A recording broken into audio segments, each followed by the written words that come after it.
Welcome to the Bringing the Human Back to Human Resources podcast, the podcast all about the delicate balance between people and business, and quite literally, reconnecting the two. My name is Traci Rubin, and I've spent nearly my entire professional career in HR. Join me as I share stories, opinions, and words of advice with you each week. Welcome back to the podcast, everyone. Thank you so much for being here. Don't forget to rate, review, and subscribe wherever you're listening to this podcast. And if you're new here, welcome. You can follow me on Instagram at HRTraci. That's HRTRACI. This week, personally, I am going to be off until Thursday because it's Rosh Hashanah, which is the Jewish New Year. It's one of our holiest and highest holidays, so it's like the equivalent to celebrating Easter or Christmas for someone who is Christian. And I'm really excited to spend some time with my future in-laws and my fiance and his family. I think it's going to be a little bit small this year. You know, we're still in the middle of COVID. I think I've said a number of times, like post-COVID and when COVID was around, but we are still in the thick of it.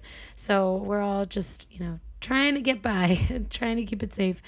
I realize it's going to be a little bit hard for me this year because my grandma's not around. So like this morning I was thinking I have to call my grandma, and now I have one grandma to call to wish a Happy New Year to, but not a second. So that's a little weird, but we got to go through the motions. This is life. So with that, I just want to quickly, before getting into the episode, mention and remind you that I am going to be a panelist and speaker at the Hacking HR Digital Conference.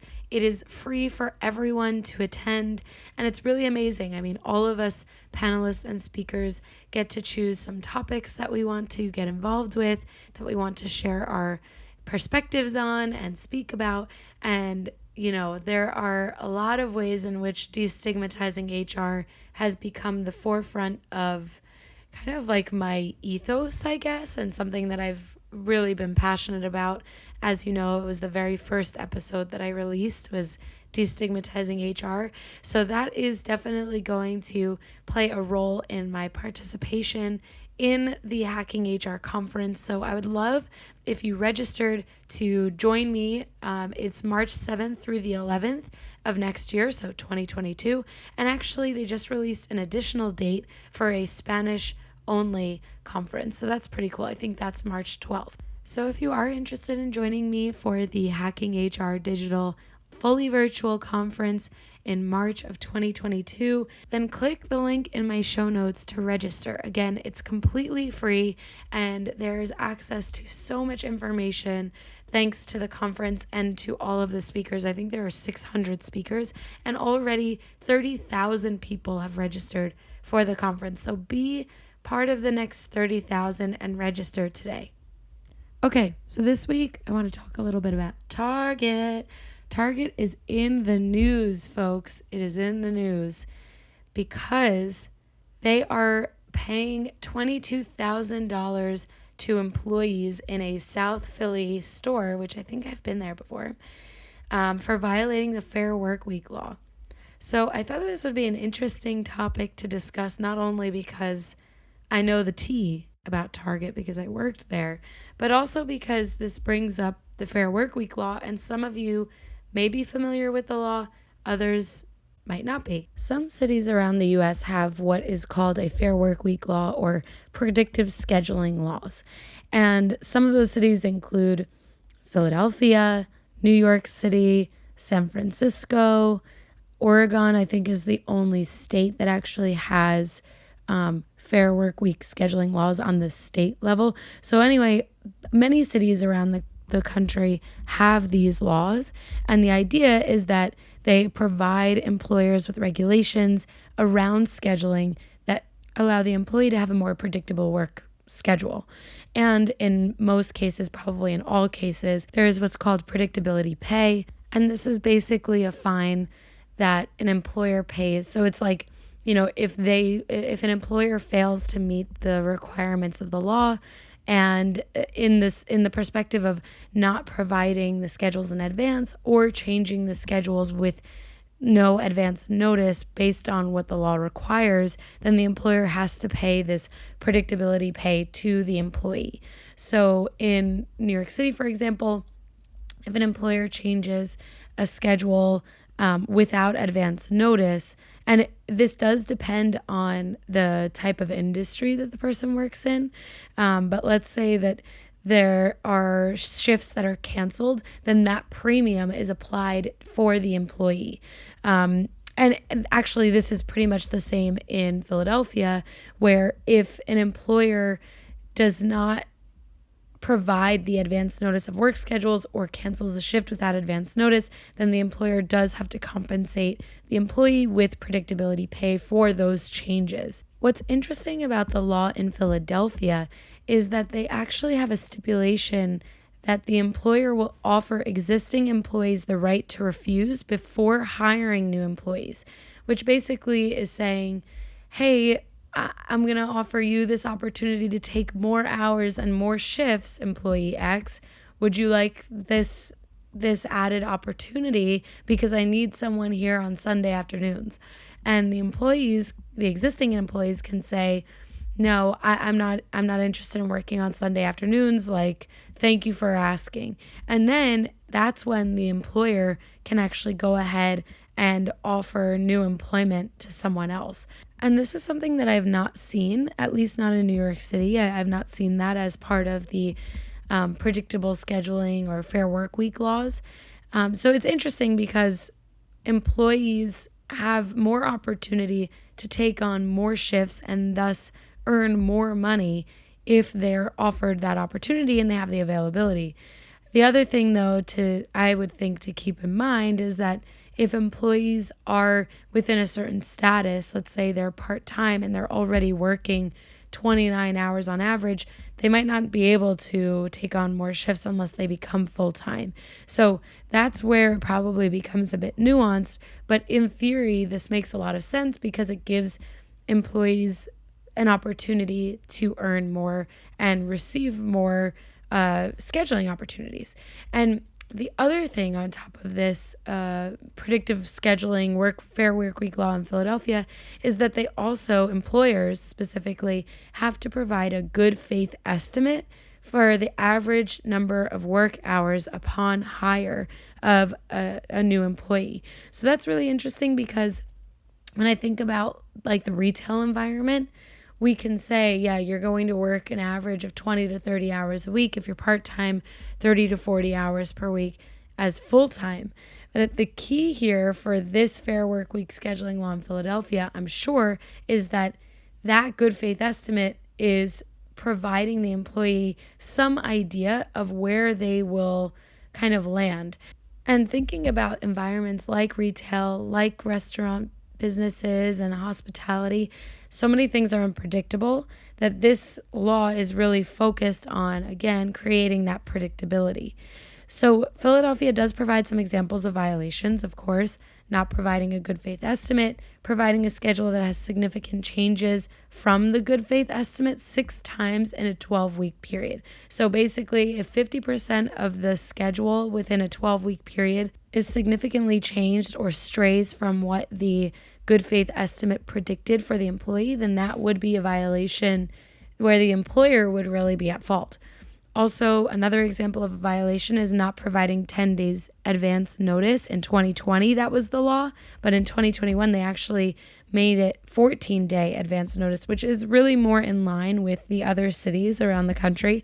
14 days is considered advance notice. So specifically, if I'm publishing a schedule for employees, let's say on September 1st, then it needs to be at least 14 days out that I'm providing that schedule so that employees have 14 days of advance notice of their shifts. Not paying predictability pay, also a violation. Not paying $40 or written consent when scheduled to work fewer than 9 hours after a previous day's shift, meaning like if you've worked in retail, you know the word clopening. If you have worked, let's say, until midnight and then you're scheduled again at 8 a.m., you would have to pay as the employer $40 to the employee or provide written consent or receive written consent from the employee to be scheduled without that 9-hour break between shifts. And they're saying actually it's a shift that spans 2 days. So if between 2 days you're not getting a 9-hour break, then you're eligible for that premium, that $40 premium as an employee. Also, again, coming back to this right to refuse, if an employer doesn't offer new work hours to existing employees or have a policy for offering and distributing work hours, meaning a swap shift capability or anything like that, then they are in violation. And then the final violation examples here are not getting voluntary consent for additional shifts, not retaining records for 2 years, and not posting the actual law in the workplace. So these laws, reading through those violations, for example, that is totally on par with what other cities are doing. What I would say is that Philly is definitely leveling up the law with the right to refuse and the retention of records. In most cities that I've seen with the Fair Workweek law, they don't have those pieces of the law built out, but definitely the advance notice, definitely the premium pays, and definitely the consensual information there around like making sure that the employee is consenting to changes if there are changes and having those in writing. So now that you have the background, let's talk a little bit about where Target went wrong. So I first learned about this violation where Target is now paying $22,000 in compensation to 70 employees from my newsletter from Human Times. You all know I've spoken about it a lot. The Human Times newsletter is a great resource if you are in HR or if you want to stay on top of people-related laws and policies that come out are really around the world. It's not just for the US. And in the legal section of the newsletter recently, the headline is Target must pay workers $22,000 for violating Fair Workweek law. So this is linked in the show notes. You know, I always link where I get my information from. So I'm going to read this blurb and then we'll break it down. Philadelphia's Office of Worker Protection has made Target pay 70 workers a total of $22,450 for violating the city's Fair Workweek law. It's the first time the city has ordered an employer to pay damages for violating the year-old law, meaning it came about in 2020, it is fairly new, which mandates more consistent schedules for retail and fast food workers at corporate chains. Target breached the law by not posting weekly work schedules 2 weeks in advance on several occasions at its Broad and Washington store in South Philadelphia, according to the city's April violation letter to the grocer. So, really interesting facts here that I can share that only Target people would know. And that is that Target actually, before any Fair Workweek scheduling law was ever a thing in any city, Target required schedules to be published at least 2 weeks in advance. Always. At least that's how I grew up in Target. I worked there from 2014 to 2017 and a half, meaning like going on to 2018. And that was always the case. And I had worked in a number of stores, probably 6 stores within that time frame. And the best practice in Target was that you always worked on schedules 2 weeks in advance. So what this tells me, I'm taking a couple things away from this. This tells me that the HR team, whether there was an HR executive, an HR team leader, whoever worked in HR, was not doing their job to the standard of their role. They were not meeting expectations on numerous occasions. Now, certainly a handful of people own the schedule in Target, but the number one owner of the schedule is the HR executive. And in stores that are smaller where there is no HR executive, it's the HR senior team leader or the HR team leader. And this was at least the case in the last few years when I was there. And so this just makes me think that either this could be a reflection of the HR person's performance or the HR team's performance, or it could actually be the store director's performance. And I say that because even though the HR team owns the schedule at the end of the day, it is the store director or really the store manager who signs off on the schedule. And I if you go back to my episode on bad leadership, you know I struggled with a leader in my last year at Target. And what this makes me think of is that she was really, really, really tough when it came to the schedule, not just because she always had a million changes, which is totally fine. I mean, that's part of strategic scheduling. It was actually that sometimes we came down to the wire, and I recognized the compliance responsibilities around making sure that schedules were published in advance, not just because it was the right thing to do, but because that was the best practice. And I'm a rule follower. If something needs to be done 2 weeks in advance, I was going to make sure that it was done 2 weeks in advance. And there were moments where, because of her, really lack of understanding of the policies, but also a lack of consideration for employees' lives and making sure that they had their schedules in advance, there were moments where we came right down to the wire.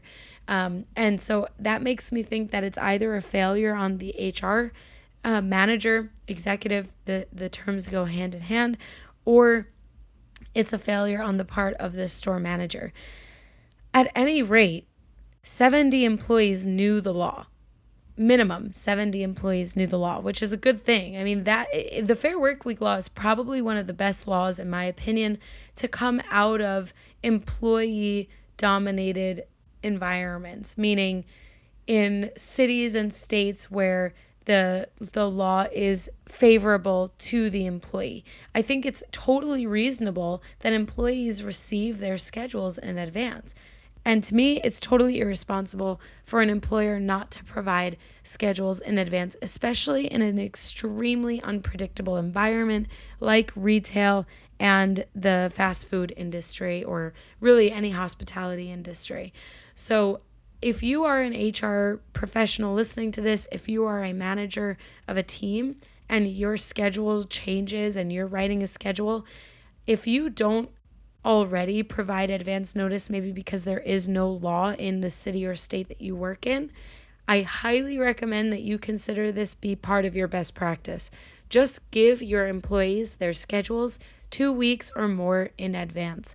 It's not only going to make them happier, but it's going to make your job a whole lot easier, because if changes need to be made, you're at least able to change them with enough notice that you and your team can feel the stability, because that's really what the Fair Workweek law seeks to provide, is stability in unstable environments. So for this, I can only imagine what the conversations internally are looking like at Target, because again, not only is this a law in Philadelphia, meaning any stores, any of the employees, any of the leaders in Target stores in Philadelphia, they know this law, because Target's legal team will always send you information that impacts you at the local level way in advance. It was one of the best parts about working at Target, is that you never had to guess, you never had to research or search or assume one way or another. The legal team had your back. So if there was a change legally, whether it was a minimum wage or something like this, you knew about it. So that's the first issue, is that they're not following the guidance that I'm sure Target sent out. The second thing is that they're not meeting the standard best practice of their role in providing schedules 2 weeks in advance, which was always a thing. And as I say that, this makes me think of another failure. Pointing out all the failures here today, Target has structures within districts and regions. So the South Philly store, I can't remember the district it was part of specifically, but it was part of a larger district. And in that district, there are, let's say, 10 to 12 stores that an HR business partner and a district manager help to support. And then there are a few districts, so let's say 10 districts that bubble up to a region. This was at least the case when I was at Target 4 years ago. And the South Philly store, whatever district it's part of, like I said, it has an HR business partner and a district manager. One of the roles of the HR business partner is to make sure that the HR teams are compliant, meeting their standards and goals week to week, month to month. And schedules, specifically schedule compliance, is part of a report. I mean, it's very easy to see if a schedule is compliant. and that the HR person is compliant with their practices. And even though the reporting might not be exactly like focused on violations, HR business partners are expected to be in stores and to basically travel to the stores and ensure compliance. And the schedules were always physically posted in the store. There was the current schedule, the schedule 2 weeks out, and that was the rotation. So it's like, what are the 2 weeks that you're working in and the 2 weeks in the future? So basically the full month was always physically posted in the store.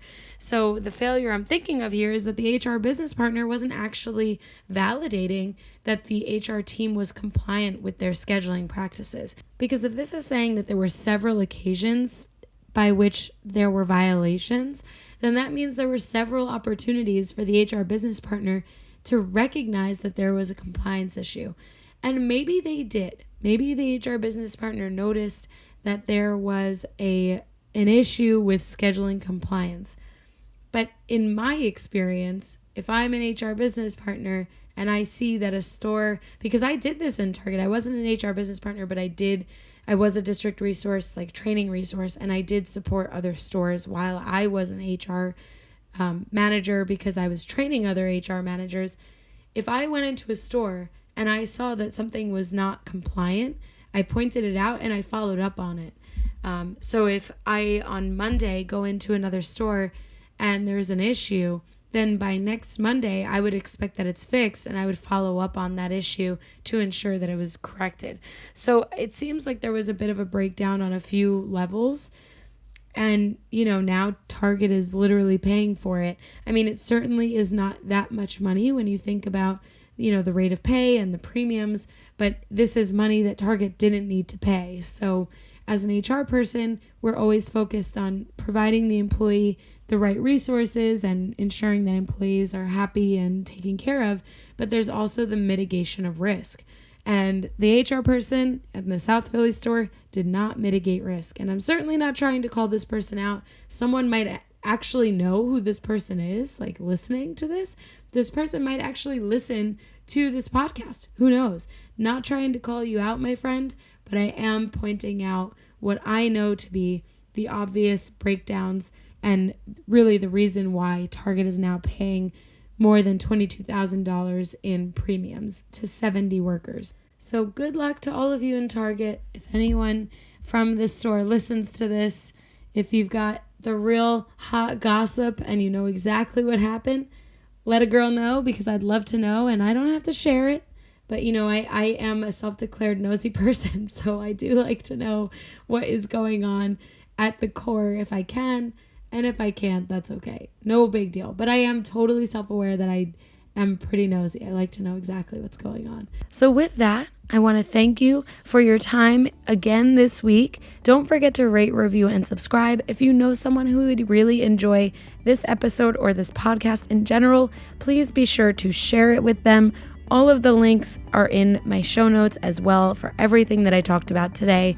And don't forget to register for the Hacking HR conference. I would love if you were to join and listen to all of the amazing information that's going to be provided, again, for free to those of you who register. If you are Jewish like me and you're celebrating Rosh Hashanah, Shana Tova, have a happy new year, and I will see you all next week.